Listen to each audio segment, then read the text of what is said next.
Life Takes Guts with Nidhi Swaroop.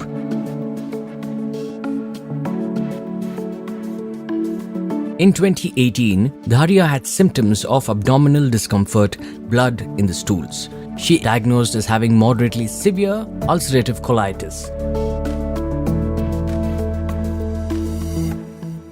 Hi, Dharia. A very warm welcome to the Crohn's and Colitis Society of Singapore podcast called Life Takes Guts with Nidhi Swaroop. A very warm welcome to you. Hey, hi. Thanks for having me. I'm excited. Yeah. So today we thought of inviting you and hear your experience of living with inflammatory bowel disease. Maybe you can share with us how long ago did you have any kind of symptom that was related to the gut? Honestly, when I was younger, I didn't really have much gut issues. I was perfectly healthy. This really just started in 2018. So that was the first time I saw symptoms and experienced symptoms that were not very usual. And that's when I realized that I think there's something that I need to check. So around 5 years ago, you had what exactly was happening at that time? So I was actually on an overseas trip. I was in Nepal at that point. Oh. Yeah, and there was, I think that was the first time that I experienced a very drastic shift in weather conditions. It was quite cold there. So when I was there, I think the last 2 days that I was there, I started feeling extremely tired, but I didn't think too much of it because I think fatigue is just like something normal. But towards the end, before, so from Nepal, I was going to go to India. So when, right before I went to India, I started experiencing abdominal pains. There was a lot of gas, very weird, but I attributed that to food. Yeah, when we're traveling, we're eating at different places. And I suppose it would be like a 10-day kind of trip or... Yeah, it was about 2 weeks, so about 14 days. Okay. 14 days. So then, right before I flew to India, I went to the washroom. And that's when I noticed drops of blood in my stool. Oh. Yeah. So at that time, again, I didn't really think that it was something that I should be worried about. I actually thought it was heat. They call it piles, right? I think. Yeah. I thought it was that. Yeah. Oh, okay. So I called my parents and naturally they asked me how I was, and I told them I am experiencing some changes in my body, but I really think it's just because I'm in a different place right now. I should be fine when I come back. So this was with your friends or college mates, or what kind of a combination of? It was a community service trip, a university community. So I was with my university mates there. Okay, yeah. So your parents were still back in Singapore, and this was a conversation over the phone that you are facing something, and they were quite concerned. So did you go and see any doctor in India? No, I didn't. So in India, when I went, the funny thing is that actually once I saw drops of blood, it stopped for a few days. So when I went to India, it actually stopped. I was still experiencing gas and abdominal cramps somewhat, but it wasn't so bad to the point where I thought that I needed a doctor. So I didn't go.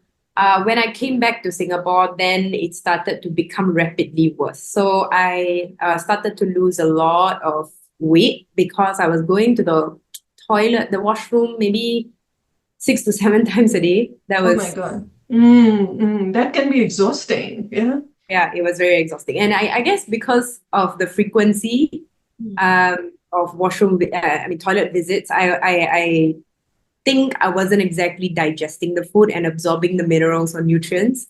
Naturally, I lost a lot of weight and I was also anemic at some point. Well, how did you know that you were anemic without getting a test? But you saw a lot of blood, is it? Going. I did see a lot of blood, but I did not know for sure I was anemic. I actually found out in a very interesting way. I went to the blood bank to donate blood. Oh, Yeah, so they despite all this, despite all this. Yes, despite all this, because I was like wondering, like, because there was something that I was doing when I was perfectly fine. So I'm Okay. not sure why, like, this time when I went back, Yeah. they injected me 3 times, and it was the same receptionist that was there, that particular blood bank. It was at Dobigot.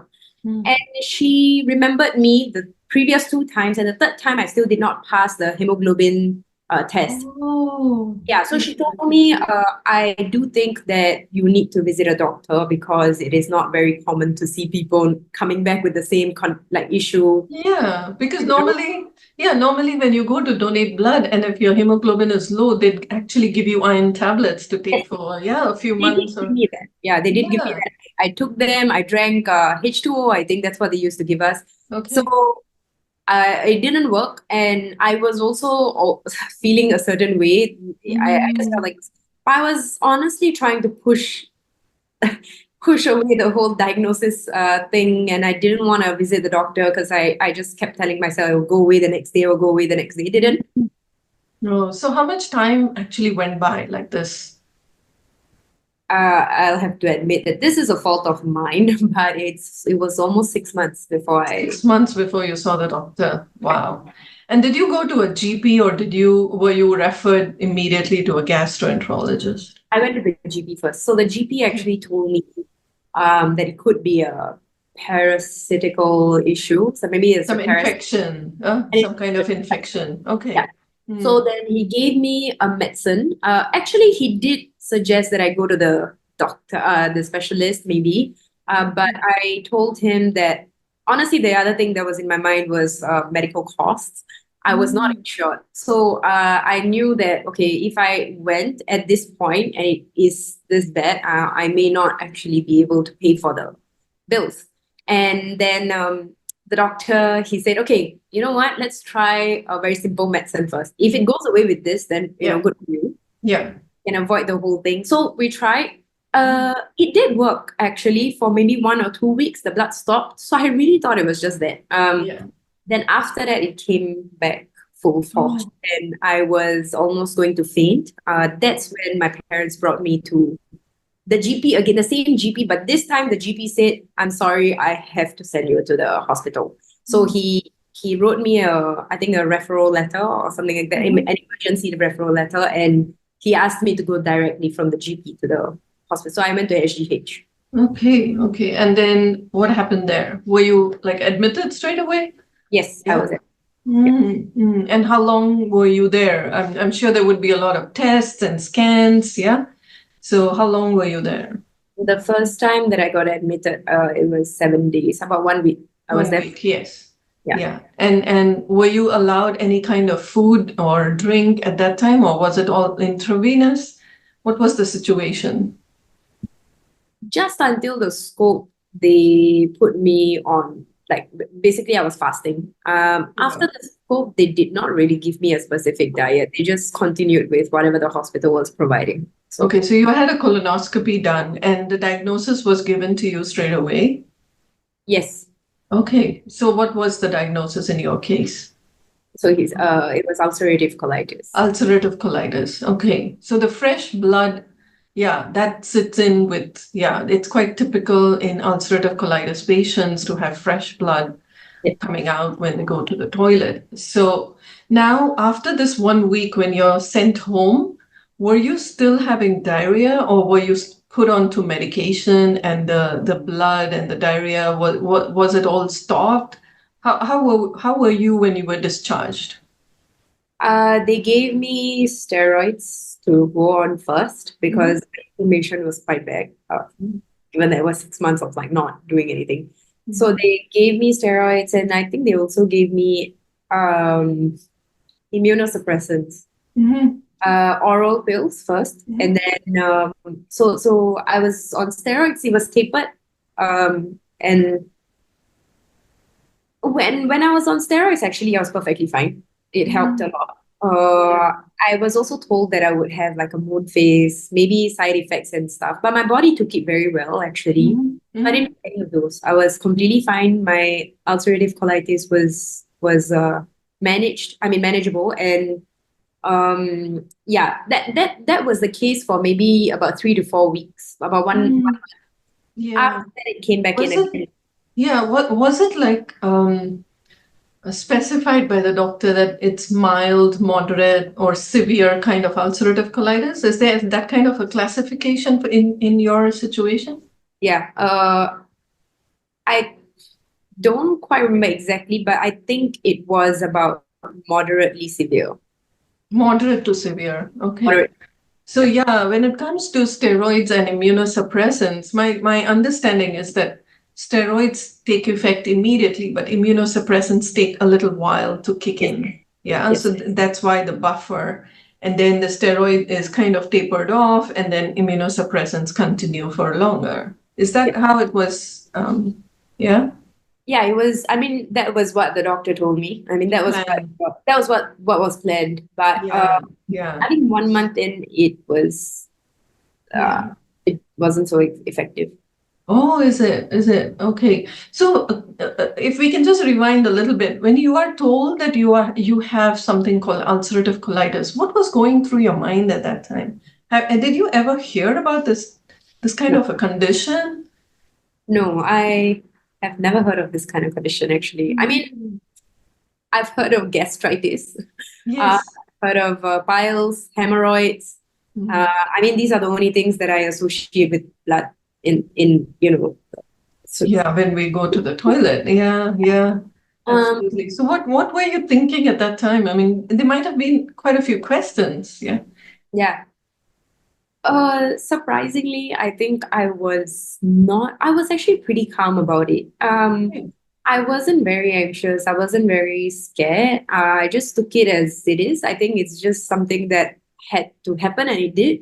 Mhm. So, at that point, I didn't have much information about ulcerative colitis. So for me, it just meant that I was just told that, okay, I had to watch my diet. I had to take medication, and it could be in the long run. So I couldn't, it's not something That you that could just stop. go away like a flu. Yeah, Yeah. yeah. So that's about it. I was just told that. So you took it in your stride. So that's very brave of you. Yeah. Yeah. Amazing. Yeah, yeah. My And parents yeah. So you're were- saying, yeah, so you were saying that for about a month it was effective. And then what happened? After a month, I felt sick again. I don't think I had blood in stool, but I was feeling I had very high fever. Okay, yeah. I had very high fever, and then I was brought to the hospital again because it was really very bad. I think I couldn't even like open my I was burning. I was burning. Mm. And then they admitted me again because they wanted to check whether it is because of my condition or the medicines that I was taking at that point. And then they actually found that my white blood cell count was dangerously low. So they No. told me that that was not good, and it was definitely because of the medication that I was the immunosuppressant The that I was. immunosuppressants. Yeah, yeah, they do So bring. Mhm. yeah, so that's the reason why they took me off that medication. Mhm. They put me on IV drips. Mhm. Sent me home fine again. Mhm. But again they gave me steroids at that point. Uh, Okay. So that and was, so the 1 month you were on steroids and it was tapered down, but yes, it had to be restarted. yes. Yeah, is that right? Okay, okay. And yeah, but was it kind of the same level of steroids as in the beginning, or was it higher level? It, Same. Okay. Yeah, yeah. Okay. And you are still going to the university in this 1 month? You yes. were able to. Yeah. Okay. That's awesome. Yeah. So you're able to manage, and then the number of diarrhea, like in the beginning, was like 6 times. And now at this phase of the 1 month, how often did you have to go? Maybe we went down to 2 times, 1 time. Oh, that's Yeah. quite manageable, yeah. So with the medication, you are back to the university, you're functioning, but then you have fever suddenly. And was it like you've significantly lost weight in this 1 month? I was about the same weight. So in that 6 months prior to the diagnosis, I was I lost about 20 kgs. 20. 20, Oh yeah. my God. Oh my I God. Yeah. Yeah. So I was exactly 68. I was actually on the higher, more Mhm. bulky side. I was Mhm. 68 before I got sick. And after I got sick, then I was 48. I still Okay. remember that because like the nurse was like, wow. That's huge. Yeah, that's huge. Wow. Okay. In the And one, now did not see any change in my in weight. that 1 month, yeah, yeah. I mean, I think you've lost enough in the first 6 months. Yeah. So in this 1 month, I'm trying to understand also on the part of your diet, what changes did you make? I mean, like, did the dietitian visit you and give you some guidance? What was that? Yes, I was sent to the dietitian actually, and the Mhm. dietitian basically told me to go on this supplement drink, Ensure. Okay. Mhm. Um, I don't think she told me much about what to avoid or if there was any specific diet to actually stick to. She just told me to do the usual, not eat very spicy food, Okay. junk, very oily food. Yeah. Other than that, she did not really recommend anything. Nothing That on fiber. Nothing on fiber. No, she did. I mean, she mentioned. She said that if I took more fiber during a flare, it means Mhm. it could actually result in more diarrhea. Uh, Mm. Mm. she did say, however, that it is still important for me to get fiber in because that also bulks up your stool. And Mm. over time, I guess I learned how to manage that better because I learned how to see it more. Okay. Yeah. Okay. So you are able to go to the university, you're able to have your normal diet, plus you're supplementing it with a nutritional drink. Yeah. And then you're not losing any more weight. At least you're steady. That's the situation, right? So Yeah. But that's the I would like to say that I was actually still very tired. tired. Yes, absolutely. Absolutely. I mean, I was diagnosed with Crohn's disease, and tell me about being fatigued. Absolutely. And it's very difficult to explain to a layperson or another person who is not going through any kind of like chronic fatigue or any other kind of chronic illness, because most people would say, hey, if you're tired, why don't you just rest?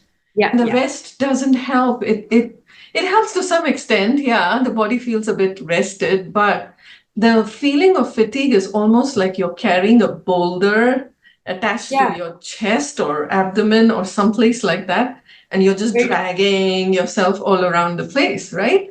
And it never goes away, no matter how much we rest. yes. Absolutely, yeah, yeah. So it's a big challenge, and many times I used to say that, how about if we have a little light bulb here to say how tired I am? Because, yeah, because the face can't show it. And you choose to smile and you want to be normal. It's very difficult. You don't you don't want to be miserable in front of your colleagues, in front of your classmates, yeah? Yeah. So it's very, very challenging. And then I'm sure it affected your social life. You're a student, and then what happened at that point? Can you recall something? Yeah. So when I got diagnosed, it was my first year of university. No. And um I was I would say the first 2 years, so mine is a 4 years course, right? So Mhm. the first 2 years I really struggled a lot, really a lot, because and I didn't think that that would be my university life because I mean I think when you start university, the one Yeah, time you're gonna enjoy life. Like that's what you would you would expect. expect. Yeah, Yeah, yeah. yeah. But the first 2 years I was not able to function at my optimal level because it took me a lot more effort to get the same work done as someone who did not have this condition. Mhm. So social life wise, I definitely missed out on a lot of things that I would have liked to be part of. Mm. Because of the fatigue, I was worried that, if anything happened to me during the period, in whatever event that I would be at, Mm. it would be quite embarrassing. But embarrassing aside, I think embarrassment aside, I think I didn't want to really like burden anybody. I didn't want someone Mm. else to actually take care of me during Mm. that event because they needed to have fun. I mean, that was meant to be fun. A fun thing. Yeah. Yeah. Yeah. Absolutely. So I think I kind of pulled out of things like that. But to be very honest, as painful as it was, I was not really, I wouldn't say I was too affected by the lack of that kind of social life because at the same time, I had very good friends, may not be in the university itself, but outside, that I could really just do other things that accommodated my needs. And, Okay. And everybody had fun. So we would just chill at home. Like, yeah, can you give some examples? Yeah. Like what were the alternatives that you were able to manage? We would just hang out at home, have movie nights. We would Okay. go to the park and do potluck, bring stuff. And my friends were so nice because they always made sure that whatever they cooked and brought was something that I could consume safely. And so they would ask me, hey, can you have this? And I think kombucha was like the one thing that they would bring no matter, because, people drink, right? Like it's Yes. a thing. So they would just bring themselves drinks. But for me, they would bring like kombucha and they'll be like, okay, this is the closest thing to booze that you'll get. But anyway, have fun. So, yeah. So nice of them. Yeah. Yes, very nice. So Yeah. I never felt that. And because of this group of people, I never felt that I really missed out on that much. That's so fortunate. Yeah. So, Very- yeah. These kind of friends are like forever because, Yeah. because they totally get you. Yeah. So that support is very important. Can we touch a little bit on your parents' response to such a diagnosis? How did they, respond to it? So my mother was actually a lot more strong. Not in the sense that like, she didn't care about me, but more like she took it in a very like, okay, this has happened now, let's look forward. Let's not be sad in front of her and show her that, we are also very concerned, because that's not going to help her. My dad was very emotional because I'm more attached to my dad, and he is to me as well. So I think the first time I got diagnosed and I was in the hospital, he was like really crying, and so he was very affected. Fathers and daughters are fathers always, and have that special bond. Yeah, absolutely. Yeah. And he was actually working overseas for a very long time. And then when he came back to see me when I was diagnosed and all these things, right? He looked at me and he constantly blamed himself, because he said, I was not here to take care of you. I didn't care about your diet. I didn't give your mother and you enough support. That's why this has happened, etc., etc. And then I had to tell him honestly, certain things you just cannot expect and you cannot avoid, because it's just meant to happen. And it was not because of you. So I had to give him that constant assurance. And I remember my mother was telling him, stop doing that, stop doing that. She's already in that stage, like, in that state. We don't want to scare her anymore. We just have to be strong for her. So that's but it's understandable from a parent's perspective, isn't it? That people will try to figure out what caused it. Oh, But yeah. we all know that, neither do the doctors nor do the researchers have an answer for such a thing, that what causes the illness is not known. Yeah. And then on the other hand, we don't have like you take this medicine and you'll be fine after 5 days or 2 months or 2 years, nothing like that, right? It's just a management of the illness. So it's only fair for parents to start thinking what caused it and could I have prevented it. I personally went through all that, a lot of questions in my head, that was there something I could have done? But then, clearly there is no answer. So we just have to take it in our stride. And you were a perfect example of just, let's hear what the diagnosis is and let's move on. That's absolutely brave of you. Yeah. So we are looking at, the social aspect which affected, and then the physical is kind of under control with the medication. And so it's been 5 years. Along the way, anything majorly changed, or it continued like that for a while? After the first year, and the first phase of medication and treatment, honestly, every time I went, I think I went back to the hospital maybe 7 to 8 times in total. You mean you were hospitalized for 7, 8 times in 1 year? No, not in 1 year. After the first year, I mean, After the including the first year's admission, I think in total in the first 3 to 4 years, I was hospitalized at least 7 to 8 times. 7 to 8 times. And what was happening every time? So it was a flare up. Every time it was a flare up. But sometimes I would say it was not really just the medication's fault. It was also my fault because I was not very compliant. It happens because I think once you start seeing Some improvement. you start to become a little bit more complacent. And when you do that,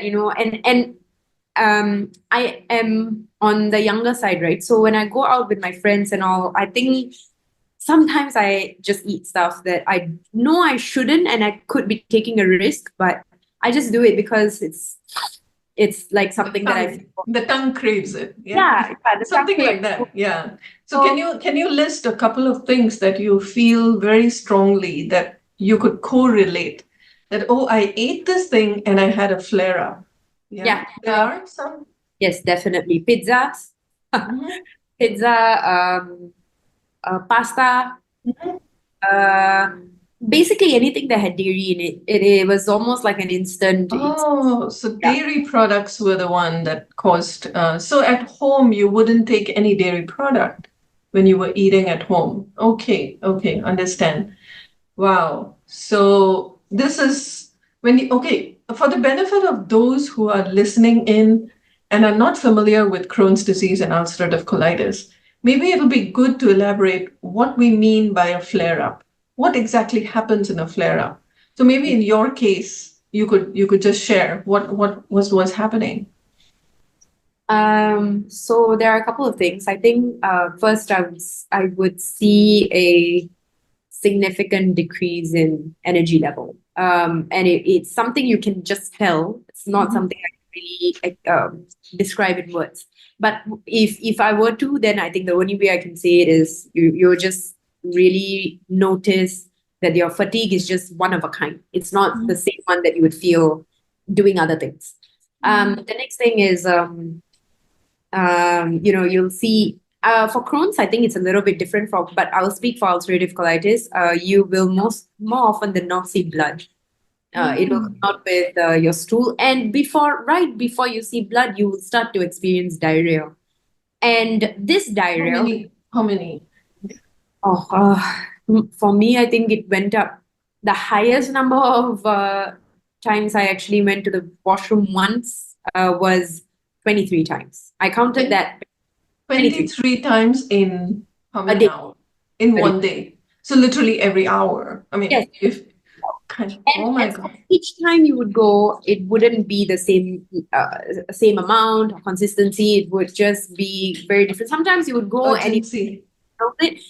So it's incontinence. You would just feel like you need to run, but when you go there, sometimes there's nothing, but there's always a lot of gas. Somehow there's always a lot of gas. So that happens, and then you'll start to notice blood. Eventually it will come, and you know it's going to come because you will actually feel a very dull kind of pain, pulling pain near your lower back. Right, I mean, near the anus, basically. Anus, yeah, absolutely. So you would know that, okay, it's happening. That's Yeah, so that would be a sign for you that blood is next. Yeah. Yes. Oh and God. It always, I think, if not, it's always as I predicted. So I would you knew, you could anticipate that this is going to happen, and that's when you go to A&E, is it?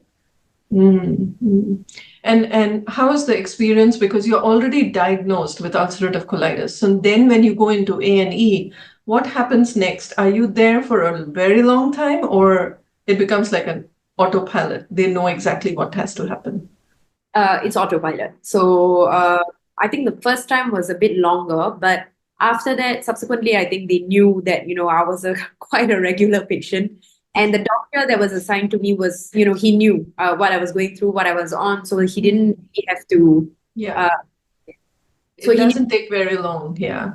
So what happens in that kind of a case that you were on steroids and immunosuppressants, And initially, of course, steroids were reduced, then they were reintroduced. And now when you're going in and out, like 7, 8 times you have described, was there a change? Did you have to go on another type of medication or just increased dosage? Yeah, so I had to go on several different types of medication before I finally found the one that really worked. Now it's working, so I'll come to that. But Okay. in the last, during the period that really nothing worked, I think I changed about 4 to 5 different types of medication. So first I was on an oral immunosuppressant. I was escalated to biologics. Mhm. And I think 2 to 3 different types of biologics before they said that, even this is not working. And then they put me on another medication, which it's an immunosuppressant, again, back to oral. Mhm. And so I'm on that now. Okay. So just immunosuppressants now. I'm on mesalazine as well. Okay. So no more biologics though. Right. Yeah, because I'm thinking about the pyramid. Yeah, when it comes to medication, there's a pyramid, right? We go from mesalazine to steroid, immunosuppressant, and biologics. Yes. So yeah. And then what I hear from some patients is they're very scared of going on to biologics because they do not realize that actually there is a possibility of coming down also from the pyramid. Yeah, not just going up. There's also the downward thing. Yeah. So you are an example of such a case where from biologics, you're now on immunosuppressants and on mesalazine. Yeah, fantastic.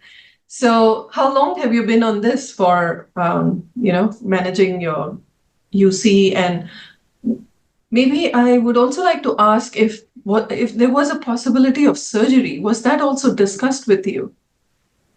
Yeah. So I think one of the flare-ups when I don't really remember which one it was, but there was one that was particularly bad. So the doctor did say, you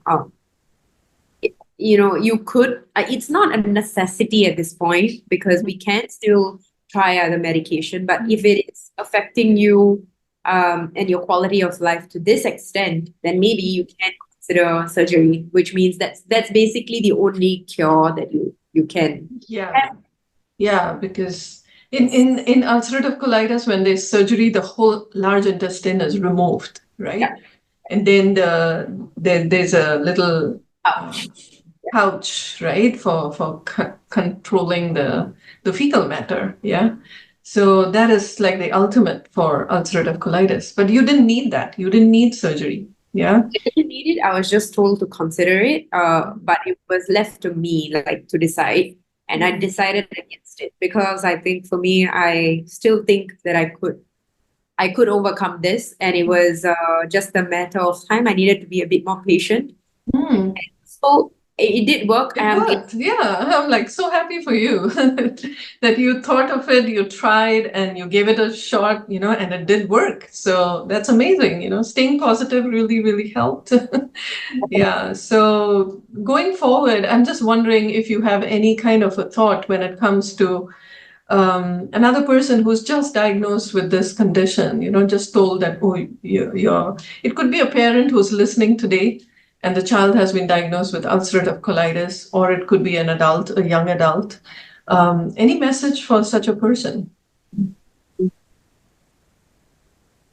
I would say, honestly, it's not gonna be an easy journey, for sure. If you're a caretaker, I think it's honestly a little bit harder for you because you're seeing someone else go through this and you're not able to do anything much. Like, you feel helpless. But I would like to say to both the caretakers and the patients who've just been diagnosed that you will come to a stage where you will overcome that. And everyone's experience is very different. But I would also like to say that before you, there were many people who've gone through what you're going through right now. You're not alone. You're not alone. So even, it's not just doctors that are supporting you. It's not just the nurses, not just the hospitals. You have a community outside that's waiting for you, that's going to take care of you and be a support for you. It really helped me a lot. I know when you're going through this whole flare up, it's very painful. And everyone is different, so you will learn how to overcome your own challenges your own way. But once you feel that you're ready, I think the best thing you would do for yourself is really to find people who are going through what you're going through. And Yes, then yeah. you will know that it is um, it's just normal. We are still humans. We are still capable of a lot of things. It just takes us a little bit longer because now we have something else to walk with, but it's Yes. not a challenge. Yeah. That's a very powerful message, Daria. Thanks so much for sharing your thoughts. And you brought out a very important point also, which maybe we can talk a minute maybe, that each person is different. Yeah. Okay. This is something that I had to learn very quickly because the doctor did tell me also as a Crohn's disease patient, my question was, what do I eat or don't eat? Please tell me. And the response was, you need to figure out for yourself. And as lay people, I think we get quite a shocker that Yes. the doctor is not giving me the answer, but is asking me to figure it out. Yeah, it's not easy, but I just used a Excel table for 6 months, and I just recorded everything that I ate for breakfast, lunch, snack, and dinner. And then besides that, I also recorded feelings and symptoms. So it's called a food, feelings, and symptoms diary. And this was very helpful in my case to identify what doesn't suit my body. So similarly, other people figure out, it takes a while because let's say today I have some abdominal discomfort, then I have to look at the last 3 days what I have eaten. And Yeah. something in there is the trigger. Yeah. That kind of a formula was helpful when I heard about it. So, but doing that takes some level of discipline and consistent input of information to figure out. So if it's a parent someone who's caring for a patient can do this kind of a recording, or if the patient himself or herself can do it, it'll be fantastic. So that's one way of, taking back some level of control. The illness isn't easy, and it kind of makes us feel we've lost all control over ourselves, but we have to find a way. We really have to find a way. And you're very right that there are others out there. Like in Singapore, now we have around 3,000 patients and from all ages, be it children, young adults, seniors, everyone. So we are all in this together. And when people can come together, there's a lot of learning and sharing. Yes. Even to know that I'm not alone is a big deal, isn't it? Definitely. Yeah. So we've known each other like maybe 2 years, and it's like, wow, we are family now. Yeah. So yeah. Any last message before we wrap up today's session? No, I'm good. You're good. Yeah, I think you'd be quite an inspiration for many young people out there because you've taken things in your stride in a very brave way. So congratulations to you. I'm almost stumbling. I maybe like one thing that I would like to say is I'm not sure if it's the right time, but I'm really thankful for you. Oh. And I'm thankful that you came up with this. I mean, you founded this organization, and despite having a lot of challenges in keeping it going, you made it such a success, because without that, I would have been pretty lost, if you ask me. And I hope that it continues to be a source of support for a lot more people to come. Of course, I'm not hoping that they will get diagnosed with this, but Yes, they're better off not to. But yes. if they do, Whoever. and I just want them to know that it's not the end of anything. Seeing you do things like this inspires me, because you're a patient yourself and you've gone through a lot. You don't actually have to do this if you didn't want to, but you are doing it. And there are many people like that I've met during my course of being, part of this community, where you see these patients don't let their conditions limit them. Yes. They're achieving so many things in life, continuing to take care of their families, being there with their friends, having fun, laughing, smiling. And I think maybe new patients will gain some hope from all that. Absolutely. That is such a powerful word that you have used. Hope is something that I always like to bring to others. That, without hope, I think we are nowhere. We will just spiral downwards. Whereas, like you said, everyone has some talent, and you can use that to bring it forward. But of course, the fatigue part brings us down, slows us down, but then it also makes us more efficient in managing time. So we do the best we can and find our way with these challenges. And I'm sure we have a bright future.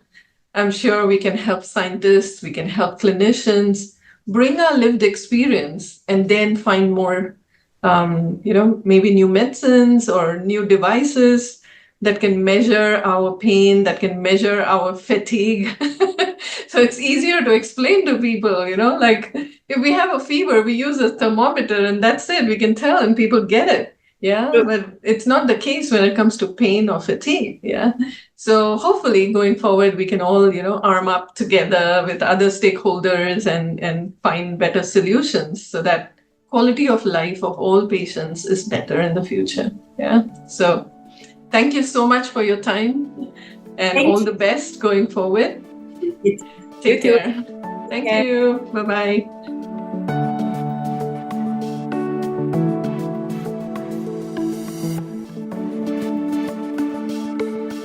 We hope you found today's conversation useful, and we look forward to you joining us in the next episode. For more information about joining the patient support group, please contact the Crohn's and Colitis Society of Singapore. You can reach us via email at admin@ibd.org.sg or WhatsApp at +65 9756 4066. Do visit our website www.ibd.org.sg to know more about our annual seminar, financial assistance schemes, and how you could join us as a member, meet other patients, as well as parents of children living with IBD. This educational and public awareness project is kindly supported by the National Youth Council, Singapore.